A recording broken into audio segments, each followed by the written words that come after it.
আমাদের পিতা হচ্ছেন আদম আলাইহিস সালাম, যিনি বানর ছিলেন না, মানুষ ছিলেন। এক। আর দুই নাম্বার, আমরা এই দুনিয়াতে বিবর্তনবাদের মধ্য দিয়ে আসি নাই, সরাসরি জান্নাত থেকে আসছি।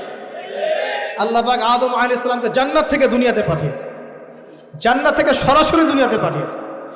বরং কোরআন এর উল্টা কথা বলেছে। কি কথা? কোরআন সূরা বাকারায় বলছে একটা জাতি ছিল, তার নাম বনু ইসরাইল। কি নাম? এই বনু ইসরাইলের মধ্যে একটা দলকে আল্লাহ পাক বলেছিলেন শনিবারের দিনে মাছ ধরবে না। কি বলেছেন?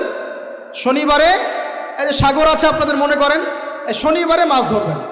তো বনু ইসরাইল বেশি চালাক, অতি চালাক, যারা ওই যে প্যালেস্টাইন দখল করে বসে আছে, ওরা দাবি করে আর কি, আসলে এরা সত্যিকারের বনু ইসরাইল নয়, এরা ইউরোপিয়ান জিউস, এরা কিন্তু সত্যিকারের বনু ইসরাইল নয়।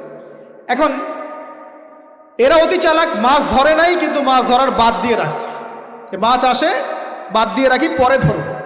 এই পাপের কারণে, এই সীমা লঙ্ঘন করার কারণে সূরা বাকারা এবং সূরা আরাফে আল্লাহ পাক বলেছেন ওই মানুষগুলোকে আল্লাহ পাক বানর বানিয়ে দিয়েছে। তাহলে মানুষ থেকে বানর হয়েছে এই দলিল কোরআনে আছে, পড়ে দেখেন। মানুষ থেকে যে বানর হয়েছে এই দলিল কোরআনে আছে, সূরা বাকারায় আছে, সূরা আরাফের মধ্যেও আছে।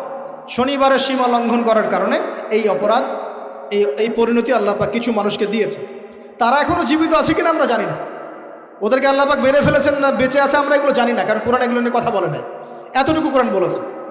তবে এখনো কিন্তু বহু বাইরের মানুষ আকৃতির প্রাণীকে আল্লাহ পাক ভেতর থেকে বানর বানিয়ে দিচ্ছেন না।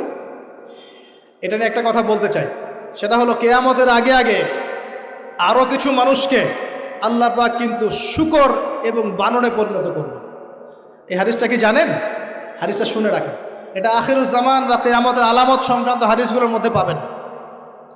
আল্লাহর